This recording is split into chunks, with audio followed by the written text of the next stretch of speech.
Itu seekor Natkin tupai. Mulai ya. The Tale of Squirrel Natkin. Natkin tupai. Bismillahirrahmanirrahim. Cerita Natkin ya. Ini kisah seekor tupai berburu coklat kemerahan dengan ekor lebat. Namanya Natkin. Dia punya adik bernama Twinkleberry dan banyak sepupu. Mereka tinggal di hutan di tepi sebuah danau. Di tengah danau ada pulau yang penuh ditumbuhi pepohonan dan semak kacang. Dan di antara pepohonan itu ada sebatang pohon ek berlubang. Pohon ek itu rumah seekor burung hantu bernama Old Brown. Rumahnya gimana? Ini rumah di pohon ek. Rumah Pak Old Brown. Akum. Pada suatu musim gugur, ketika kenari sudah masak dan daun-daun di pohon kemiri sudah berubah keemasan, Natkin, Twinkleberry, dan semua tupai kecil lainnya keluar dari hutan dan menuju ke tepi danau. Mereka membuat rakit-rakit kecil dari ranting, lalu berdayung menuju ke pulau burung hantu untuk mengumpulkan kenari. Masing-masing tupai membawa sebuah kantong kecil dan dayung besar dan mengembangkan ekor mereka sebagai layar.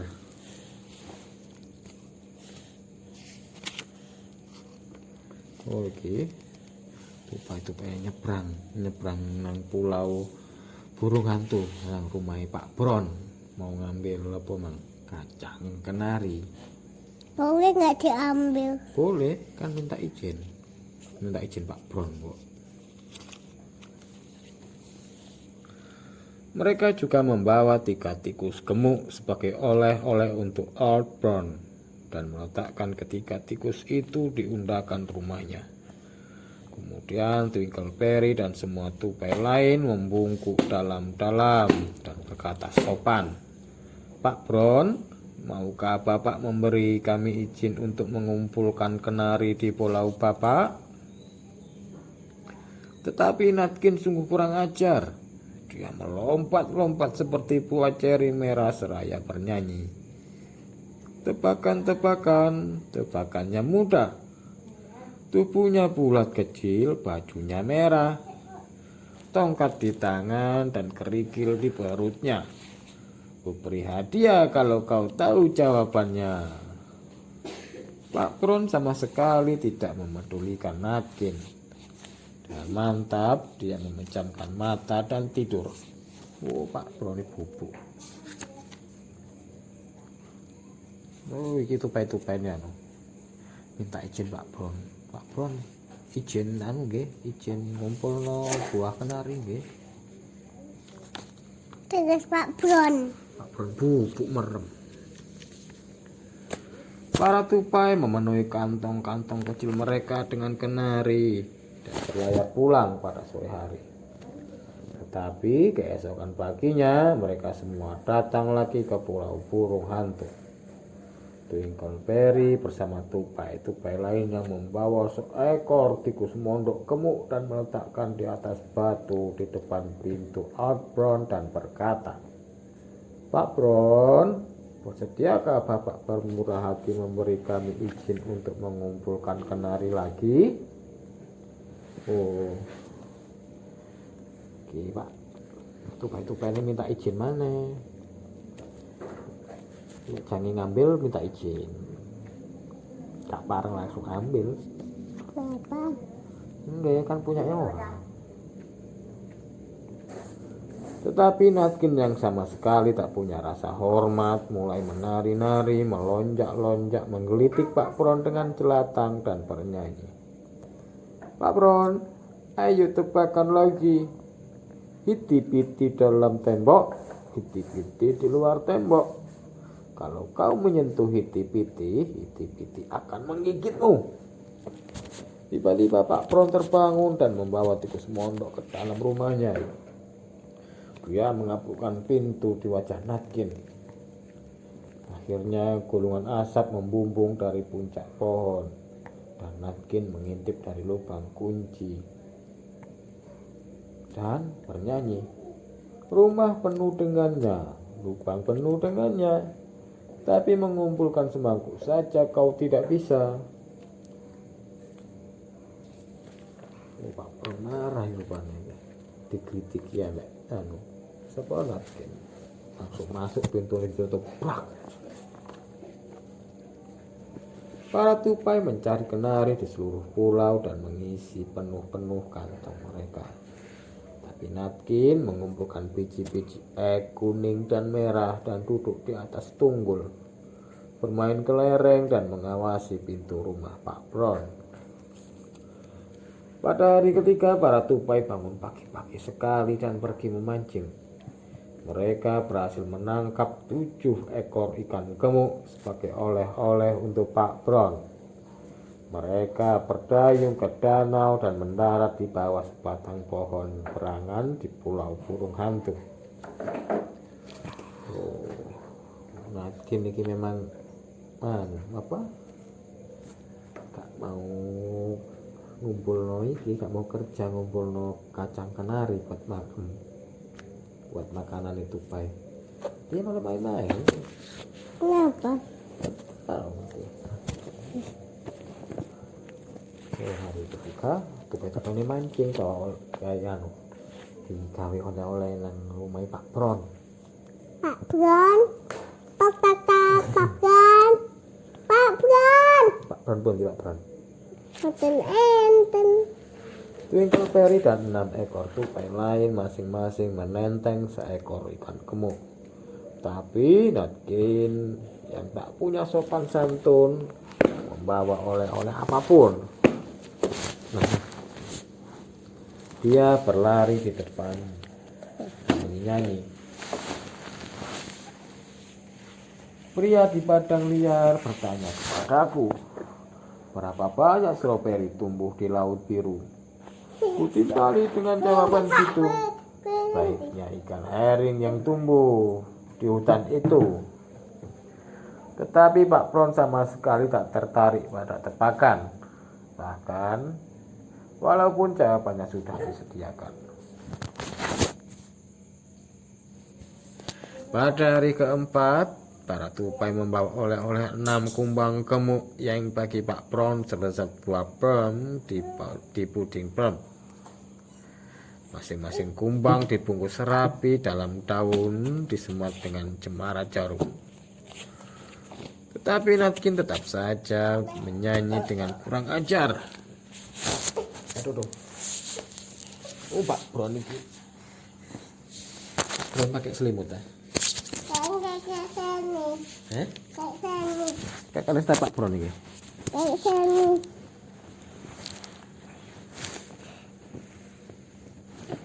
Pak Pron, aku punya tebakan baru. Tepung dari Inggris, buah bulat merah ungu. Dalam koyuran air mereka bersatu. Masukkan kantong, ikat dengan tali. Kalau bisa menjawab, ku beri kau gulali. Kelewatan sekali Natkin, karena dia tak punya gulali untuk diberikan kepada Pak Pron. Tupai-tupai yang lain berburu di semak-semak kacang. Tetapi Natkin mengumpulkan kantong semar lalu ditusuk-tusukinya dengan cemara jarum. Pada hari kelima, tupai membawa oleh-oleh madu liar. Madu itu manis sekali dan lengket, sehingga mereka menjilati jari-jari mereka setelah meletakkan madu itu di atas batu. Mereka mencuri madu itu dari sarang lebah di puncak bukit. Tetapi Natkin melompat-lompat dan bernyanyi. Ngong-ngong-ngong-ngong-ngong. Berdengung bukan pesawat, bisa terbang bukan burung. Hasilnya sungguh manis lezat, masihkah kau tetap bingung? Outbound memutar matanya dengan sebal menyaksikan kekurang ajaran Natkin. Tapi dia memakan madunya. Para tupai memenuhi kantong-kantong kecil mereka dengan kenari. Tapi Nutkin duduk di atas karang dan bermain poling menggunakan apel dan bunga-bunga pinus. Bunga pinus dah. Ini bunga pinus bentuknya panjang. Pada hari ke-6 yang adalah hari Sabtu, para tupai datang lagi untuk terakhir kalinya. Mereka membawa telur segar dalam keranjang anyaman kecil sebagai hadiah perpisahan untuk Old Brown. Tapi Nutkin berlari di depan, tertawa dan berteriak-teriak. Kecil putih bundar lonjong bentuknya, digoreng, direbus sama lezatnya. Hanya Columbus yang cerdik dan bijak yang bisa membuatnya berdiri tegak. Mana? Oke, telurnya. Terus siapain? Telurnya dibawa ambek tupai, jangan diparing nang nggone Pak Bron. Pak Bron, mana Fisfa? Pak Bron suka telur. Dia membuka sebelah matanya lalu memejamkannya lagi. Tetapi tetap saja dia tak berkata apa-apa. Nutkin semakin lama semakin kurang ajar. Pak Bron, kuning cemerlang di pintu dapur raja. Semua panglima yang perkasa, tak ada yang berhasil mengusirnya dari pintu dapur raja. Nutkin menari-nari ke sana kemari seperti sinar matahari. Namun Old Brown tetap tak berkata apa-apa. Habis tuh, habis.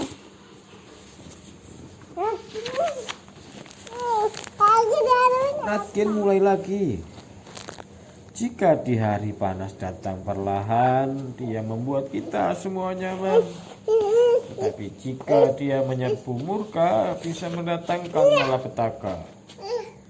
Nutkin membuat suara mendahulu seperti angin dan dia berlari dan melompat tepat di atas kepala Old Brown. Kemudian dalam sekejap terjadi kegaduhan, terdengar bunyi keras. Tupai-tupai yang lain berlari serabutan ke dalam semak-semak. Ketika mereka muncul lagi dengan amat hati-hati mengintip dari balik pepohonan, mereka melihat Old Brown duduk di undakan rumahnya tenang dengan mata terpejam seakan tak terjadi apa-apa. Tapi Nutkin ada dalam kantong rompinya. Rompinya siapa? Rompinya Pak Brown. Tampaknya kisah ini sudah berakhir. Namun ternyata tidak. Old Brown membawa Nutkin masuk ke dalam rumahnya dan memegangi pada ekornya, bermaksud mengulitinya. Siapain? Jangan dikuliti ya Pak Old Brown, jangan dimaem. Tetapi Nutkin memberontak dan menarik diri sekuat tenaga sampai ekornya putus jadi dua. Lalu bergegas menaiki tangga dan kabur lewat jendela loteng. Siapa? Nutkin. Dan sampai hari ini, kalau kau melihat Nutkin di atas pohon dan memberinya tebakan, dia akan melemparmu dengan ranting dan mengentakkan kakinya memaki dan berteriak. Ini kenapa?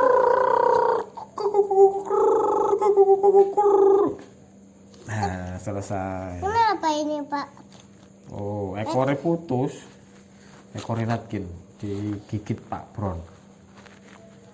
Ya, karena Nutkin gak sopan. Enggak. Kenapa? Gini, nang rumah Pak Brown gak sopan sama Pak Brown. Gak tahu terima kasih, gak minta izin ngambil kacang kenari. Enggak mau dah. Nggih. Mengganggu Pak Brown, makanya Pak Brown marah. Ditangkap. Ekornya digigit. Terus jadi dua. Selesai. Pak, Jadi Nutkin. Bapak jadi. Pak Brown. Iya. Karena takut sembunyi. Ayo sini. Ayo Natkin, sini Natkin.